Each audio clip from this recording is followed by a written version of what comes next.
A man was rushed to hospital after a stabbing downtown overnight. Police have made an arrest in the investigation and are now working to piece together what led to the violent incident. Good afternoon. We begin near Peter and Queen, where a man was critically injured in a stabbing early this morning. Police have now arrested a 38-year-old man in connection with the attack. CTV's Allison Hurst is live at the scene this hour with more from a witness. Allison. Natalie, we'll hear a little bit more from that witness in just a moment, but first I want to share with you we have an update on the victim from police. The victim, a man in his 40s, they say he is in critical but stable condition. The stabbing itself happened at about 3:45 this morning near Queen and Peter Street. Police sectioned off part of Peter Street and lined the sidewalk and part of the road with evidence markers that led from the intersection to the shelter that's on the corner with Richmond. The 40-year-old was rushed to hospital in life-threatening condition, but as we have heard from police, his condition is now listed as critical but stable. And we spoke with a witness, a man who was outside the shelter at the time, and he shared what he saw. There was a robbery going on, and one guy was getting robbed, and me and my girlfriend and the other gentleman that got stabbed, we went after the guy, and the guy just all of a sudden turned around and just stabbed him. And basically he just turned around and did it. And we don't know. I couldn't tell exactly what the guy looked like or anything because it was dark, but it's a shame that it happened. And yes, it was. Did he have a mask on or anything like that? I'm not too sure. It was more or less. It was just we were just trying to stop one of the gentlemen from getting robbed. Police say they have arrested a 38-year-old man in connection with this incident, and they tell us that they don't believe there was any connection between the victim and the suspect. Reporting live, I'm Allison Hurst. Nathan, back to you. Thank you, Allison.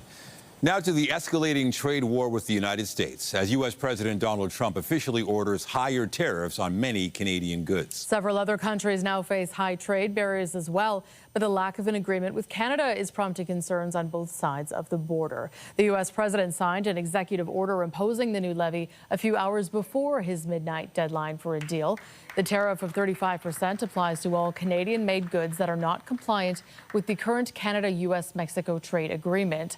While Ottawa has strongly pushed back on these claims, Trump claimed tariffs were justified in part by Canada's, quote, failure to curb the flow of fentanyl and other illicit drugs.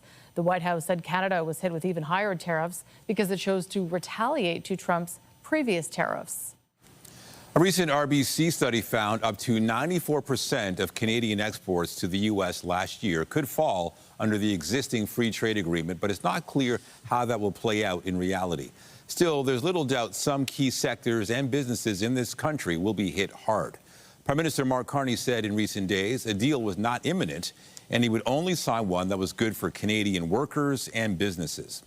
He released a statement which reads in part, "While the Canadian government is disappointed by this action, we remain committed to CUSMA, which is the world's second largest free trade agreement by trading volume." He also noted, quote, "The United States has justified its most recent trade action on the basis of the cross-border flow of fentanyl, despite the fact that Canada accounts for only 1% of U.S. fentanyl imports and has been working intensively to further reduce these volumes." And Premier Doug Ford is urging Ottawa to retaliate. He said in a statement, "Canada shouldn't settle for anything less than the right deal. Now is not the time to roll over. We need to stand our ground. The increase in U.S. tariffs to 35% is concerning, especially with tariffs still in place on steel, aluminum, autos, forestry, and now copper. The federal government needs to hit back with a 50% tariff on U.S. steel and aluminum." And this is all taking place as a federal appeals court in the U.S. is hearing arguments over whether the president has the power to impose the tariffs in the first place. A lower court had said his justifications for doing so were not covered by current law. A group of small businesses and a coalition of states are asking the courts to invalidate the majority of Trump's tariffs, arguing he overstepped his authority when he invoked emergency powers to impose so-called reciprocal tariffs on several U.S. trading partners, including Canada. And we will have more on the escalated tariffs later in the newscast, the political fallout and the expected impact on Canadians. CTV's Jeremy Sharon will join us live from Ottawa coming up. But first, here's a live look at the city this afternoon. Just a perfect summer day to kick off the month of August as we head into the long weekend. Lindsay Morrison is here with a look at the current conditions. Lindsay, we've got a great weekend ahead. Yes, I have a very good job today, Natalie. I get to talk about great weather for the long weekend in the middle of the summer season, and I don't think it gets much better than that. This is Goldilocks weather. It's not too hot, it's not too cool. You may have found it a little cool early this morning, but we are at 23 degrees right now with winds coming out of the east. They're fairly light. And on the satellite and radar, there is not much to show you here. A little bit of cloud has bubbled up for Toronto and areas to the southwest of the city, but it's a fair weather day. Also worth mentioning that the haze, the wildfire smoke, that situation has improved for today. We are currently at a 2 on the air quality health index. Worth mentioning, though, that smoke could be back tomorrow. But let's talk about today. Forecast daytime high 25 degrees under mainly sunny skies. And again, conditions look great as we head into the long weekend. A little dry. We'll talk about how your 7-day forecast is looking coming up. For now, Nathan, I'll send it back over to you. Thank you, Lindsay. No serious injuries after a stolen SUV crashed into a pair of traffic poles on the westbound Lakeshore. The driver hit a pole at Remembrance Drive before slamming into another one at Stadium Road just before 2:30 in the morning. Police say a 27-year-old woman driving the car was arrested, and they're still looking for the passenger. Lakeshore remains closed from Bathurst to Fort York for the cleanup and investigation. York Regional Police are investigating a crash in Vaughan that left a motorcyclist badly hurt. The motorcycle and car collided on Weston Road at Hawthorne Road shortly before 9 last night. Police say the motorcyclist was taken to hospital with a serious leg injury but is expected to survive. The occupants of the other vehicle were not injured. No word yet on what led to the crash or whether any charges will be laid. A judge is set to deliver his sentence this afternoon in the case of a teen found guilty of manslaughter in a deadly swarming attack on a homeless man. The girl was 14 when she and 7 other teenagers attacked 59-year-old Kenneth Lee in a downtown Parquet in December 2022. All 8 girls were charged with second-degree murder, and 7 ended up pleading guilty to lesser charges. Prosecutors are seeking 16 months probation, with the first year under an intensive support and supervision program. Unionized workers at Canada Post are entering their final day to vote on the Crown Corporation's latest contract offer. Voting is set to wrap up at 5 p.m., with results expected to be shared shortly after. The offer includes wage hikes of about 13% over 4 years, but also adds part-time workers that Canada Post has said are necessary to stay afloat. The union has argued the roughly 55,000 workers to reject the proposal and warns further job action could risk the government intervening with back-to-work legislation or a binding arbitration offer. A flight attendant who was a passenger aboard the Delta plane that flipped over at Pearson Airport in February accuses the airline of using an inexperienced pilot.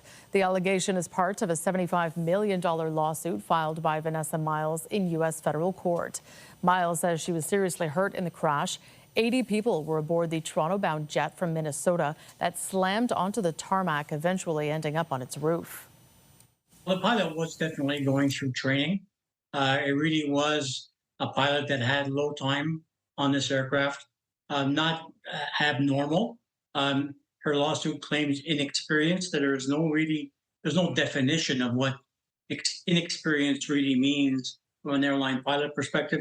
She was qualified, she passed the tests, she had a license to operate this aircraft, the specific aircraft. So as far as I'm concerned, she was qualified to operate the airplane. The allegations have yet to be tested in court. The City of Toronto is marking Emancipation Month today, raising the Black Liberation flag at City Hall. Deputy Mayor Amber Morley is helping to raise the flag and proclaim August as Emancipation Month in Toronto. Here's a live look down at the square right now as this is underway. Amber Morley is joined by the Honorary Consul of Haiti, as well as members of Toronto's Black arts and culture community. It was on this day the Slavery Abolition Act came into effect, marking the beginning of emancipation for hundreds of thousands of African slaves and their descendants. Many journeyed north following the Underground Railroad to find freedom in Canada. Returning now to our tariff coverage, U.S. President Donald Trump is following through on his threat to raise tariffs on Canada, with duties on some Canadian goods rising from 25% to 35%. CTV's Jeremy Sharon is following this story and joins us live with the latest. So, Jeremy, are we going to hear more from the PM today? That's a big question, Nathan. Look, we've reached out to the Prime Minister's office. It's unclear at this point whether he will be available today or will, make further comments. We know that he put out that statement early this morning in reaction to the imposition of these 35% tariffs, which, of course, it's important to highlight that Canada is, as the Prime Minister indicated in that statement, better off than many countries due to the agreement that already exists, the Canada-US-Mexico agreement, because these new 35% tariffs are imposed on goods that are not covered under that CUSMA agreement. So that is, somewhat of a good point here. But certainly, the Prime Minister has made it clear through that statement that while his team will continue to focus on negotiations, and those negotiations won't be easy. We know that the President has been clear. He has some key issues when it comes to the trade relationship with Canada. Namely, he does not like the trade imbalance, he calls it, and has continued to tackle or criticize supply management in the dairy industry, and most recently says that Canada's position on the Palestinian statehood is going to be an issue when it comes to trade negotiations as well. So negotiators will have their hands full when it comes to still trying to get a deal done. But we know through that statement that the Prime Minister's position and his government will be focused while on those negotiations, also on what it can control, which is, bolstering Canada's domestic economy. We know that they've done the work to eliminate interprovincial trade barriers. They'll be trying to really boost the domestic economy and continuing work on diversifying trade partners. The Prime Minister has been meeting with other, world leaders to try to ensure Canada has more and more stronger trade partners across the country. That seems to be the path that they are looking at moving forward as negotiations continue. All right, Trump, we know, is unpredictable, but he did tell NBC last night he was willing to talk to our PM. Might that happen? Look, I think that's the hope for many Canadians. Most people watching this are hoping that the Prime Minister can have some kind of dialogue with the President. It is certainly a good sign that Donald Trump is indicating that, he's open to that. We heard from him yesterday, and I mean Donald Trump, that Prime Minister Carney had reached out. Last I heard from the Prime Minister's office was that they had no official comment when it came to whether or not a conversation had been had or efforts were underway to get a conversation with Donald Trump. But I think we can expect that at some point in the near future, the two leaders are going to speak. It's going to have to happen. And we'll certainly look to learn more details. But that would be kind of an important, step here.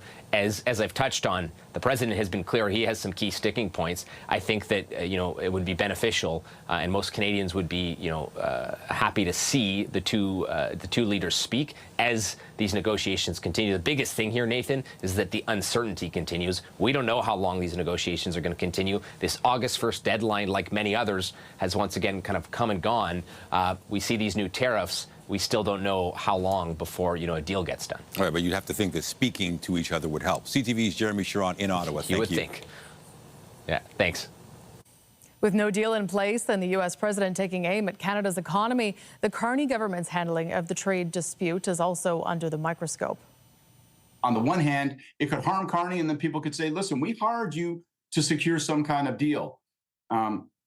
Just as equally, though, we might see Canadians shrug their shoulders and say, well, if Carney can't talk sense to Trump, who could? If there's no deal to be negotiated between these two, maybe there's just no deal at all. I do think there's a healthy skepticism among Canadians that you can actually get any progress with Donald Trump. You hear often coffee shops, bars, bus stations, people just say, well, what's the virtue of a deal with Trump anyway? He doesn't keep his word. He can't be relied upon. So in that sense, it may give the Prime Minister some latitude where he doesn't pay the political price that he might otherwise.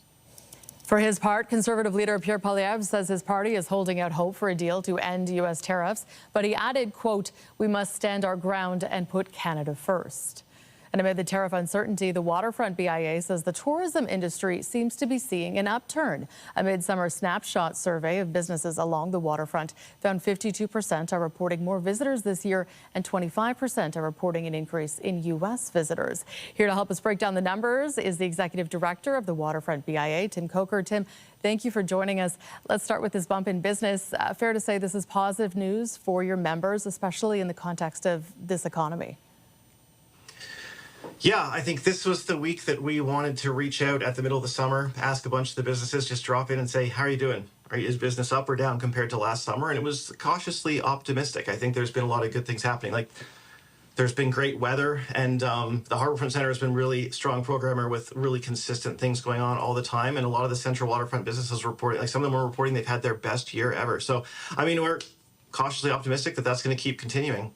The other thing I should mention, Natalie, is that it was great to see that Canadians and Ontarians were represented. A lot of people, like about 40%, were saying that they definitely have noticed a trend of more international and Canadian visitors. So we have to say thank you to the Canadians who said that they were going to shop locally and travel locally. It looks like they're actually coming through on that promise, and we appreciate it. How much of this upswing do you think, Tim, is due to the trade tensions and the geopolitical climate with the U.S. right now? Well, you never know. I mean, there's weather, and then there's geopolitical weather, and the weather has been great. So, I mean, that definitely helps. I mean, July was significantly up. I mean, ferry traffic was higher than it was last year, and the water taxis also were higher than they were last year. So we know that, like, people want to come down to the waterfront. We never know exactly how many of them are coming from where. But, yeah, I mean, it seems to at least be partly motivated by the situation. And you mentioned the weather. Obviously, it's been beautifully sunny for a lot of this summer. I'm sure that helps. You look at factors like the Blue Jays doing well this season, exhibits down at the Harbourfront Centre. Do all of those things play a role? Yeah, I mean, we had about half a dozen, maybe 10 businesses that actually specifically mentioned it's been noticed in the last few weeks that the Blue Jays are driving a lot more traffic.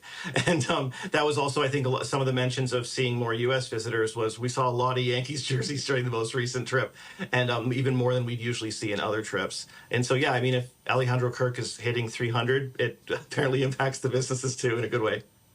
Okay. Tim Coker, head of the Waterfront BIA, thank you for your time. Thanks, Natalie.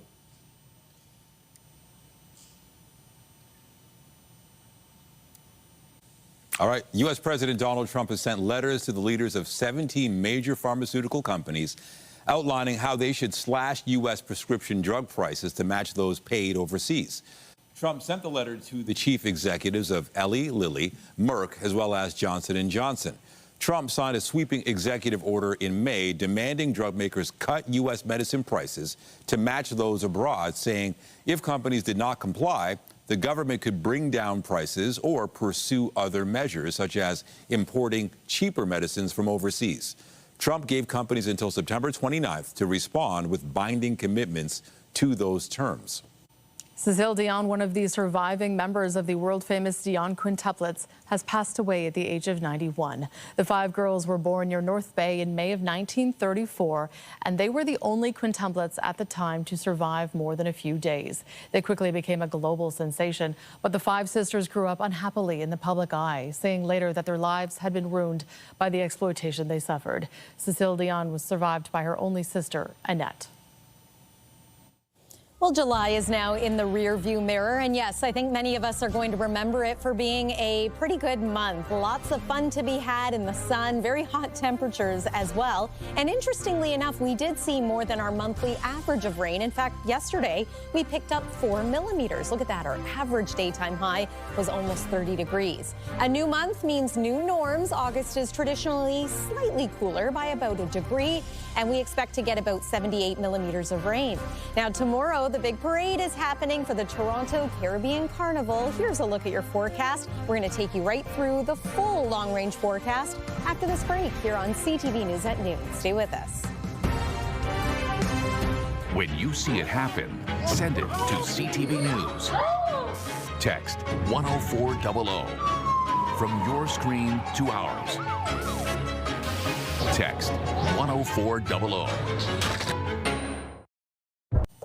Well, it's Friday. We've got a long weekend to look forward to. The weather's cooperating, and there's lots going on in the city. Absolutely. You couldn't ask for a better run of sun for all the long weekend events, not only this weekend, but right into next week. It's been a pretty good summer overall. I mean, I think most of our weekends have been dry, have allowed for events, whether it's public events or events in maybe your own backyard to go off without a hitch. And it looks like, yes, this long weekend will be much the same, with perhaps some improvements. Not as hot, not as humid. It's going to be comfortably warm as we make our way, especially into tomorrow, with a little bit of heat building for Sunday and Monday. Weather is brought to you by the Presler Law Firm. Injury lawyers, you don't pay, unless they win. Now, something that we will be talking about over the next couple of days, in addition to the fact that, well, it's going to be dry, it's going to be sunny, we could see a little bit of wildfire haze return. Today's pretty good, though. The sky looks fairly clear, and we are currently at a 3 on the Air Quality Health Index. That's the case right around the Golden Horseshoe. Worth pointing out, though, that the numbers are a little bit higher in southwest Ontario and northwestern parts of the province. Here's what looks to happen as we make our way through the next couple of days. Yeah, more drifting smoke. So especially if you're spending your long weekend in parts of cottage country, eastern Ontario, you are likely to see a little more in the way of haze, maybe some smoke, maybe become impacted by it. So just be mindful of that. We have a clear weather forecast, but that's still something to be aware of. Satellite and radar right now, a little bit of cloud cover has bubbled up around the downtown, and closer you get toward London and Niagara Falls, north of here and east of here, we've got beautiful sunshine and expect to have that through the rest of the afternoon. High pressure is in place, and generally that means a lack of active weather. That's certainly the case as we progress through this first week of August. No measurable rain in sight. I'm just going to pause this here for Sunday around the dinner hour. It's looking at this point like there could be a pop-up shower. Not a guarantee. Don't adjust your plans around that quite yet. Monday looks dry. Tuesday as well. And guess what? Wednesday, much of the same. Temperature-wise, we are nice and comfortable this hour. 22 degrees in Toronto. It's 21 in Wyerton as well as Muskoka. 23 degrees in Trenton and 22 in the Windsor area. We're forecasting an afternoon high of 25, which is technically on the cool side of seasonal. 27 degrees is our average temperature this time of year. Your evening looks lovely if you want to get outside, maybe enjoy some outdoor sports or activities. We're not dealing with that oppressive heat and humidity like we had been for much of this month. And then overnight, slipping to about 15 degrees for a low. There was a noticeable change this morning, I think anyway, stepping outside. Look at that, Waterloo could drop to about 9 for a low.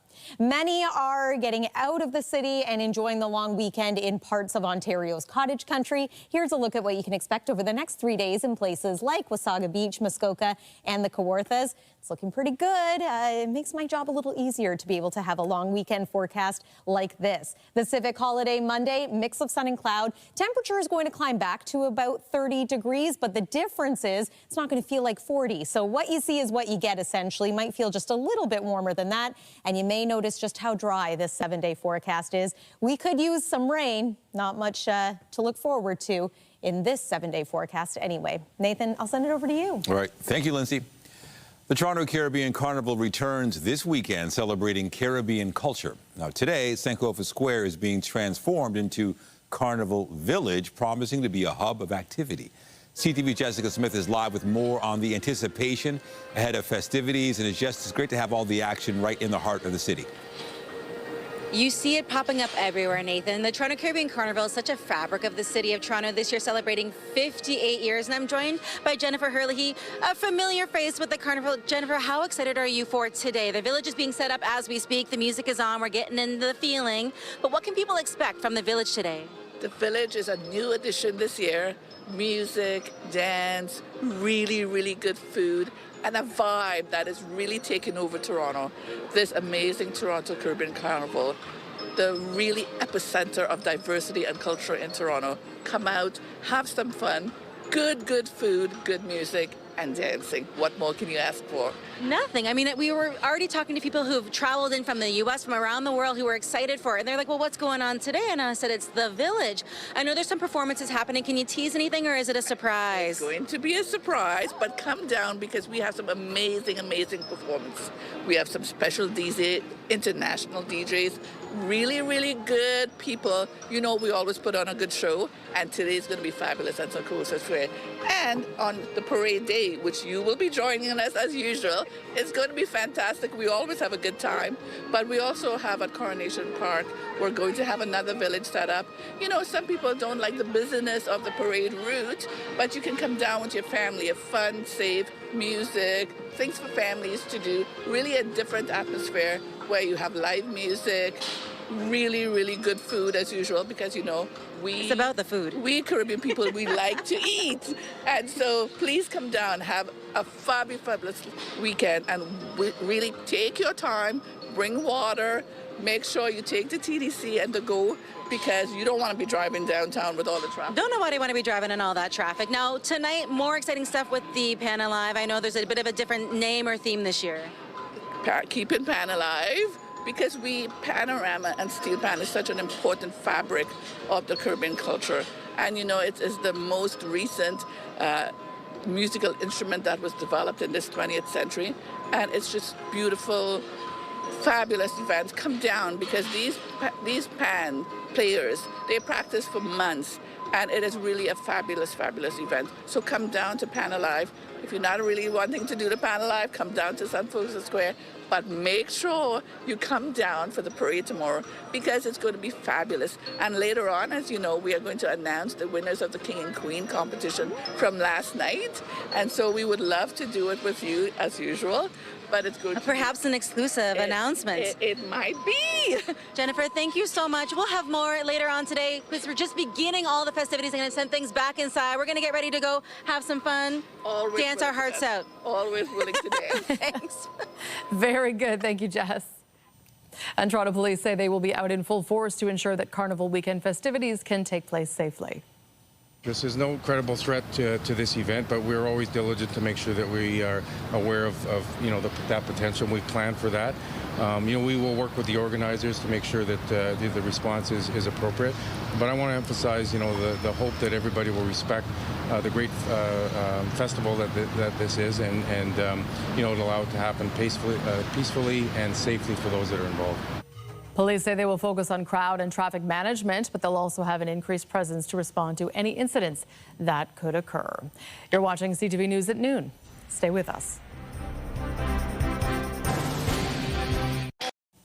Returning now to news south of the border. U.S. President Donald Trump sent letters to the leaders of 17 major pharmaceutical companies outlining how they should slash U.S. prescription drug prices to match those paid overseas.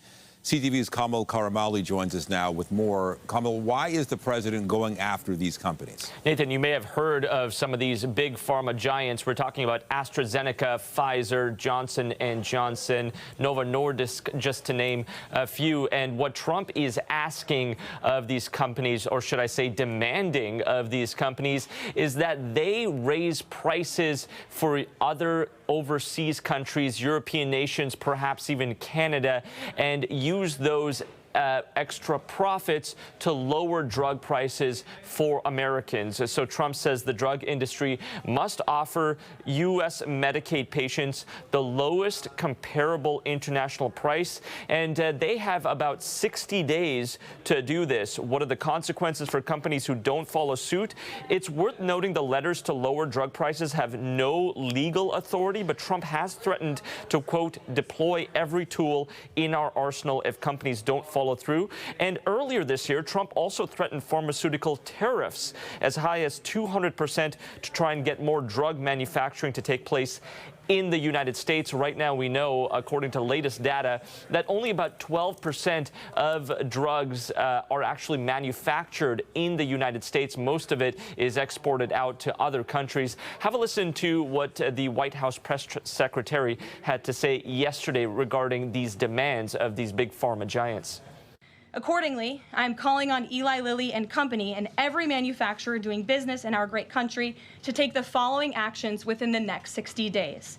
Extend the most favored nation pricing to Medicaid, guarantee most favored nation pricing for newly launched drugs, return increased revenues abroad to American patients and taxpayers, provide for direct purchasing at most favored nation pricing. All of this spooking investors this morning, Nathan. We know that healthcare stocks tumbled today. AstraZeneca and going down 3%. Novo Nordisk down 4% this morning. And Kamal, what about Americans that buy pharmaceuticals from Canada? What effects could we feel here if Trump moves ahead with tariffs? Yeah, you heard the plan. So what he wants is for these companies to increase drug prices in other countries and use that revenue to lower prices for Americans, and that includes in Canada. So what we could see as an unintended consequence that was supposed to target European nations is drug price increases in Canada, and that also might result result in Canadians going south of the border for drug purchases if it does become cheaper there. So we could really see a flip of seeing drugs become cheaper in America and more expensive in Canada. Back over to you, Nathan. All right, CTV's Kamal Karamali in the CTV Newsroom. Thank you. You're welcome. Advancements in cancer treatments have come a long way over the years. One example, a new machine at the Ottawa Hospital which combines live MRI images with very precise radiation therapy. CTV's Peter Sperling reports it's something doctors say was unheard of until recently. It's the latest advancement to fight cancer. I call this Star Trek. This is a new MR-Linac machine targeting cancer with pinpoint accuracy. One of the most important parts of radiation therapy for us is actually aiming at the right spot, right? So historically, we had a lot of trouble doing that because different parts of the body can change shape, they can move around, just even with breathing. It combines imaging with radiation at the same time, even as the tumor moves during treatment. So it makes the treatment much more precise, makes it much more concentrated. Certain people who would not have had treatment can have treatment now.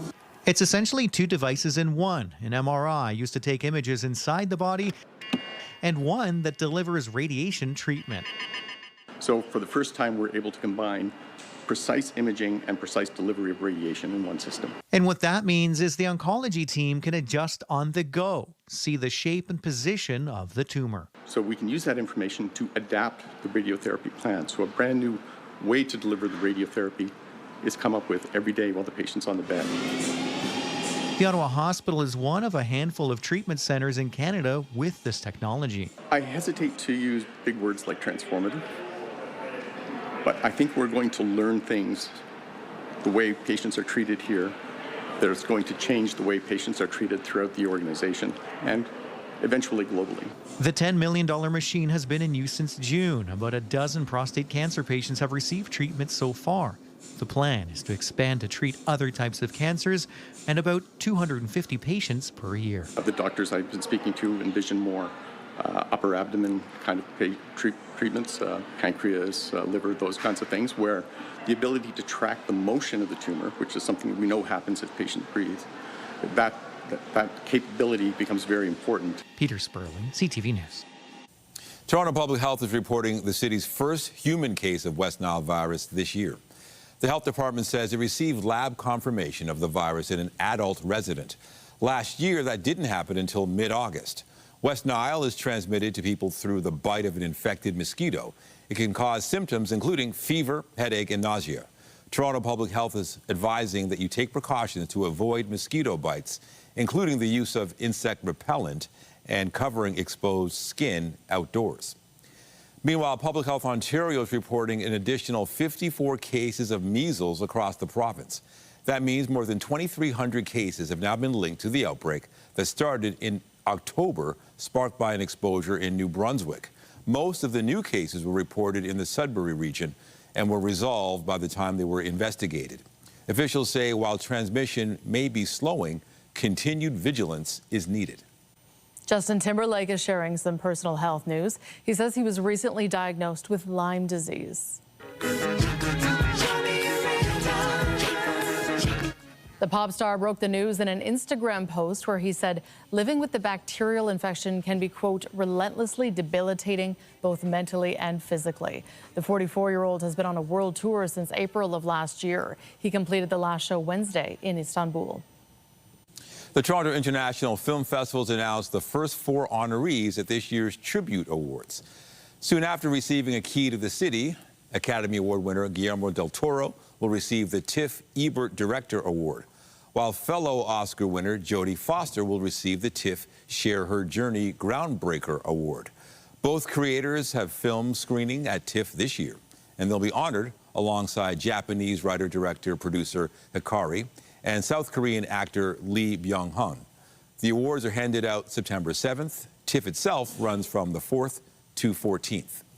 Pop star Chappelle Roan is out with a new song that includes mention of a Canadian province. I'm moving to Saskatchewan. It's just another day. The song is called The Subway, and the video features New York City Transit. Roan first performed the single at a music festival a year ago. At the time, fans noticed the mention of Saskatchewan. According to the lyrics, that is where the singer joked she plans to move if she can't get over her ex. Still to come, if you're looking to rent a car this summer, you might want to check the fine print. Details on why some drivers are getting denied. That's next. Stock markets tumbled the last time U.S. President Donald Trump imposed wide-ranging global tariffs a few months ago, and the same thing appears to be happening today. The Dow, S&P 500, and NASDAQ all slumped in morning trading, while U.S. Treasury yields fell sharply. While higher tariffs are now in effect on Canadian goods, dozens of other countries got a reprieve until next week, but analysts say that injected a new dose of uncertainty into the markets. On this side of the border, the S&P TSX Composite is also down, although the Canadian dollar is up slightly. Another major factor weighing on U.S. markets today was a dismal jobs report. Officials say about 73,000 jobs were added last month. That is far lower than what economists had expected. What's more, the U.S. Labor Department drastically downgraded its previous figures on the numbers of jobs added in May and June. They dropped by a combined figure of 258,000, reinforcing worries about a weakening U.S. economy. Well, many people are still enjoying their summer vacations, and that could involve renting a car in Canada or another country. But different rental companies have different rules about who they will rent, including how old you are. CTV's Pat Vaughan has this consumer alert. My whole mission in this is just to let people know. Carol Ann and John Jenisak of Oakville recently visited with family in British Columbia. Before they left, they made sure to book a rental car. But when they got to the rental counter in Victoria, they got a surprise. When John handed her his driver's license, she said, "Oh dear, I'm sorry, but we can't rent to you because you're over 79. Which we had never heard of before. Carol Ann was still 79 for another 3 months, so luckily she was able to rent the car as long as she did the driving, and John, who is 85, didn't get behind the wheel. The couple says the situation could have been worse. If you had a trip arranged and you put deposits on hotels, that could be quite costly. The Jenisaks rented a car with National Car Rental, whose parent company is Enterprise Mobility. A spokesperson told CTV News the National Car Rental branch in Victoria, BC, sets its own policies and procedures. Their age requirements for rental are outlined on their website under key facts and policies when you begin a reservation. Every rental company is different, and some don't have age restrictions, but some do. You could be denied a rental car if you're over 79 years of age, over 70 outside of Canada, if you're younger than 21 or 25 years old, if you have limited driving experience, have a bad credit rating, if you don't present a valid driver's license, or you don't have the proper form of payment. Most rental companies won't accept cash without a credit card on file. Last year, CTV News did a story with Brian Barnard of Etobicoke, who was denied a car rental because he wanted to pay with a prepaid credit card. It was frustrating to go all the way there and then to be told that, you won't take my form of payment. If you're planning to rent a car, you'll want to check the fine print to make sure your trip goes as planned. Pat Vaughan, CTV News. Research is giving us new insight on women in aviation. A University of Waterloo study using technology to challenge gender biases, and it found female pilots perform better under pressure. CTV's Heather Sinnerin reports. Preksha Shah is in her happy place. For me personally, I'm a very adrenaline junkie, so I love flying, and it's also just really cool. While this is a high-fidelity flight simulator, the aviation student has been in the cockpit of the real deal, too. And the end goal, I definitely want to be like a commercial airline pilot. Shah is one of 20 participants in a study at the University of Waterloo using the simulator. We have data that challenges traditional assumptions in aviation these days, and that's kind of groundbreaking to be able to have this evidence to support the fact that, women belong in this industry. For the study, participants with the same experience wore eye-tracking glasses and completed standard flight tasks, but with a twist. An unexpected total engine failure. I was immediately able to be like, okay, we've had an engine failure and the runway's right there. Now I just need to land. As calmly and as safely as possible.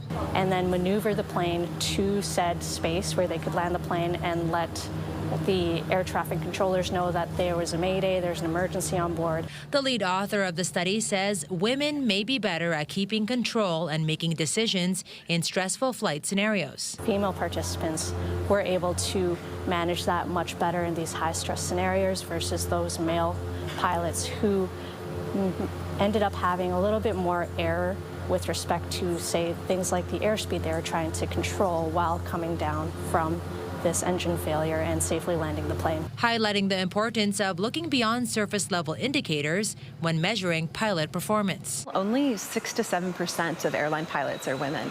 And that's a tremendous challenge when you think about there not being enough pilots in the system, and how do we attract and retain a workforce to support the future. The team hopes their findings will help shape what the industry looks for pilots of the future. Heather Centerin, CTV News, Waterloo. In sports, the Argos will go for a second straight win tonight on the road in a rematch against the Blue Bombers. Arbuckle pumps and now looks to throw over the top. In the air on the money. DeMonte Coxey, touchdown Argos. Toronto beat Winnipeg 31-17 at BMO Field last Saturday. The Argos are fourth in the East at 2-5, while the Bombers sit third in the West with a 3-3 record. Kickoff tonight is at 8:30 p.m. on TSN. And the Blue Jays open a 3-game set against the Kansas City Royals at home tonight after the team made some moves on MLB trade deadline day. The Jays acquired starting pitcher Shane Bieber from the Cleveland Guardians in exchange for pitching prospect Cal Stephen. Bieber has a 1.59 ERA in 4 rehab starts as he works his way back from Tommy John surgery last April. Bieber won the American League Cy Young in 2020. The last remaining Canadian at the women's draw at the National Bank Open is through to the tournament's next round. Toronto's Victoria Mboka defeated Czechia's Marie Buskova in 3 sets last night. She hit 5 aces in the match to put her total at the competition up to 32. Mboka will face top-seeded American Coco Gauff in the round of 16 tomorrow. The head coach of the Toronto Scepters will lead Canada's women's Olympic team once again. Hockey Canada says Troy Ryan will lead the squad competing at next year's Winter Games in Italy. He's entering his 6th season as the head coach of the national women's team. Ryan captured gold at the 2022 Olympics in Beijing. He's also been at the helm of Toronto's PWHL team for the last 2 seasons and won Coach of the Year honors for the 2023-2024 campaign. We have more news after the break. Stay with us. Going back in time, audiences are taking a ride back to the future. The musical version of the hit show pulled into the Ed Mirvish Theatre, and CTV's Andrea Case got behind the wheel of a very special vehicle.